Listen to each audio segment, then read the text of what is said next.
Hello. I don't. Hello, welcome. Hi. Hello. How are you? Hi. My name's Leah. I don't know how to start these videos because I'm so used to doing the vlogs. Today is the first episode of my learning videos. I don't have a name for them yet, so let me think. Leah Learns. Leah Learns. I mean, I like that they both start with L. Hi, welcome to the first episode of Leah Learns, where I learn things. Today I'm going to be learning about push-ups. If you've watched almost any of my vlogs, or if you've seen my 2020 goals video, I do a lot of push-ups. Okay, I'm exaggerating. I don't do a lot of push-ups, but I do push-ups sometimes, occasionally, and I like to get better at them. A few weeks ago, a friend posted a video. This was back when that thing was going around Instagram where you do push-ups and then you tag a friend and they do push-ups. It's kind of like a chain thing. Anyway, she posted a video and she was doing her push-ups. Her arms would like turn, like her hands would go up, like off the floor a little bit. I thought that was really weird. So I watched the video back a few times and I noticed that she had her arms really wide, but then her hands were really close. So she was kind of doing like this flying thing. She was flying out of there. So I sent her a message and I said, hey, maybe you should try putting your arms in or move your hands out a little bit, because I don't think that's good that your hands are coming up off the floor. That doesn't seem very stable to me. So she sent me a message back saying that she had gotten some information from some other people where they had kind of told her the opposite of what I just told her. And it had me questioning, like, am I doing push-ups right? So that's what we're gonna learn today, about push-ups. Okay, so before we start doing the learning stuff, make sure to subscribe to see all my videos that I'm gonna be posting. And also like this video if you like push-ups. Wait, no, don't do that. No one's gonna like the video. Like this video if you like puppies. All right, let's go. Should do like the little Batman or the little like superhero thing where it just goes. Hey, what's up? This is voiceover Leah now. Woohoo, we're back. Alright, so I watched a lot of videos, read a lot of articles, and I'm going to try and link as many as I still have, some I forgot to save, down in the description box below. I'm just going to do some brief explaining. By no means am I a professional or know everything now that I've done some research, aka Google. So if I say anything wrong, feel free to leave it down in the comments and let me know where I'm wrong.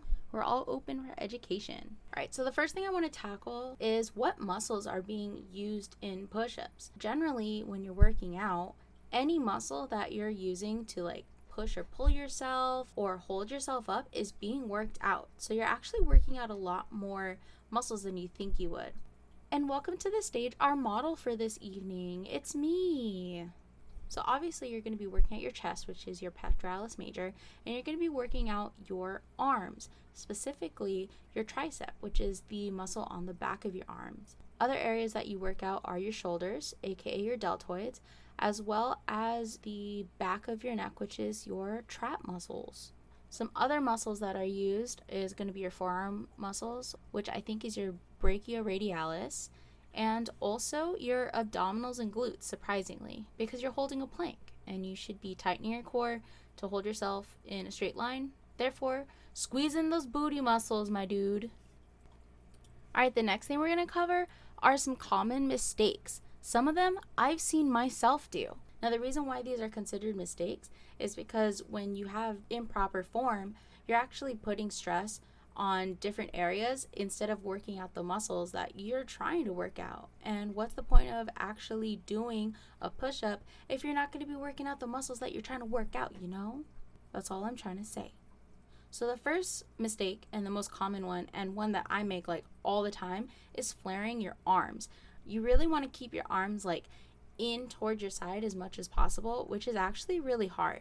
When you're flaring your arms, you're putting more stress on your shoulder joint, which is not good because you need your shoulders to use your arms.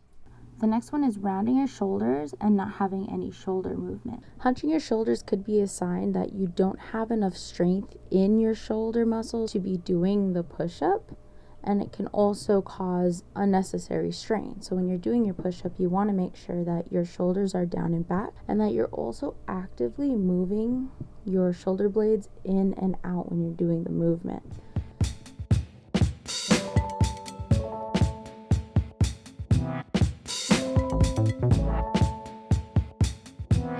And number 3 on our list is going to be not tightening your core, which is way more common than you would think it is, because push-ups actually include your core. Because you're doing a plank, you're not just working out your chest and your arms, you're working out your abs.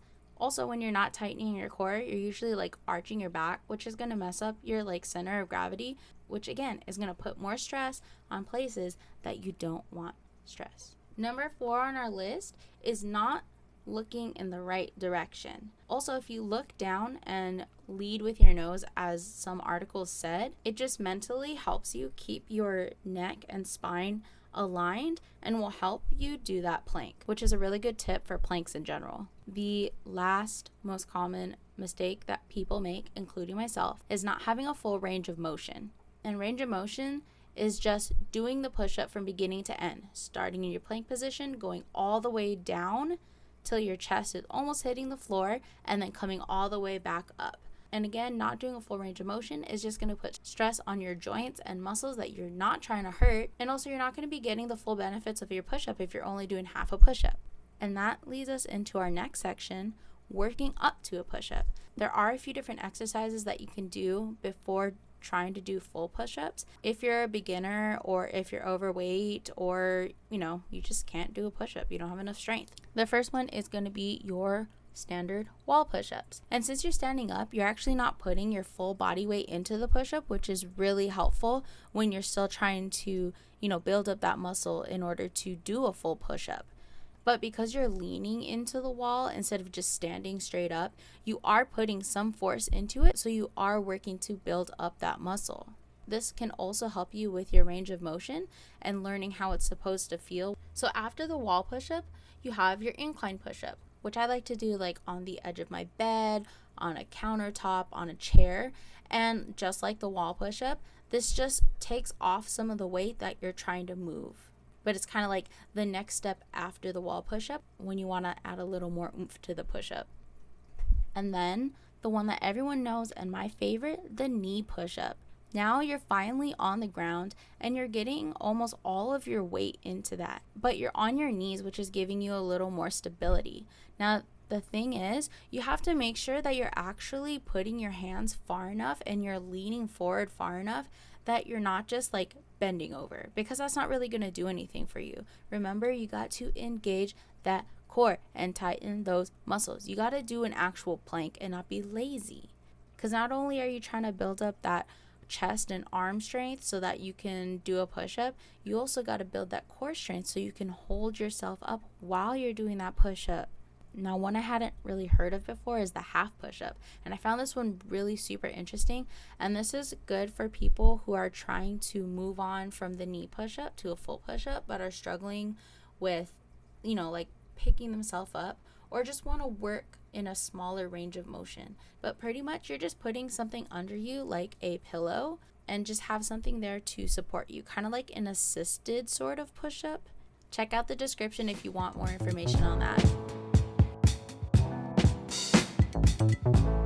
And this is where my push-up was before I did all this research.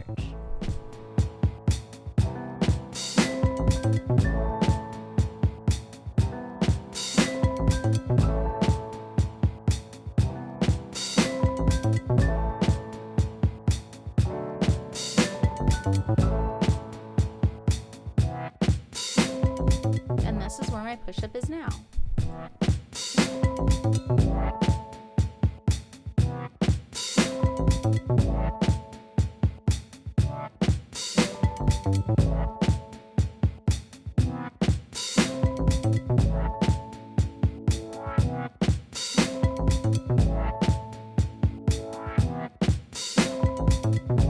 Alright, I guess I have a little more work to do than I thought, but that's okay, because now we know what we're supposed to do and we can work towards it.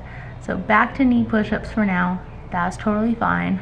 I may even start to replace some of my push-ups with those incline push-ups so I can work on my range of motion, because that kind of seems like where I suffer the most.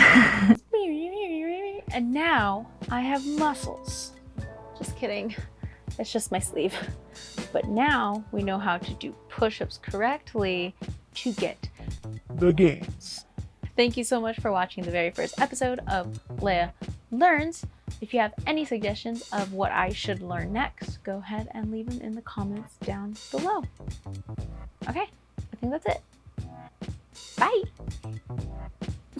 Oh God, why do I do this? This is a nervous thingy.